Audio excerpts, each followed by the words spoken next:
আসসালামু আলাইকুম ভিউয়ার্স। কান হচ্ছে তুরস্কের পঞ্চম প্রজন্মের স্টিলথ ফাইটার বিমান। এটি তুরস্কের নিজস্ব প্রযুক্তিতে তৈরি পঞ্চম প্রজন্মের যুদ্ধ বিমান। কান হলো সুপারসনিক ফাইটার জেট।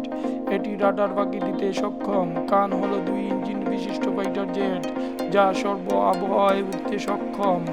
কান ভিতরে ও বাইরে অস্ত্র বহন করতে পারে।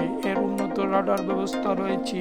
কানের বিরামহীন যোগাযোগ সিস্টেম রয়েছে। কান ফাইটার জেটটি মাক 1.8 বা 2400 কিলোমিটার গতিতে উঠতে সক্ষম। কান fighter jet air to air ও এয়ার টু সারফেসে হামলা করতে সক্ষম।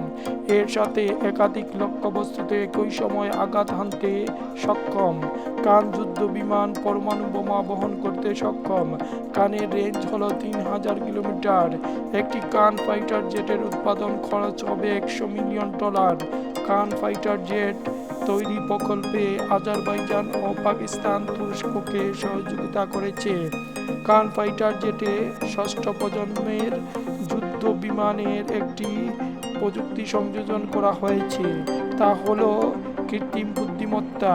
তুরস্ক জানিয়েছে যে 3 প্রকার কান ফাইটার জেট তৈরি করবে। তুরস্ক আশা করছে 2030 সালের মধ্যে 300টি বা তার বেশি কান ফাইটার জেট তৈরি করবে। মুসলিম দেশগুলোর মধ্যে তুরস্ক যুদ্ধ বিমান তৈরিতে এগিয়ে আছে।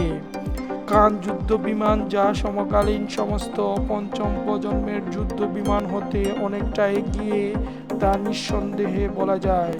মুসলিম দেশ তুরস্কের কাছে এই রকম ফাইটার জেট থাকা ইসলামের শত্রুদের ভয়ের কারণ হয়ে দাঁড়িয়েছে।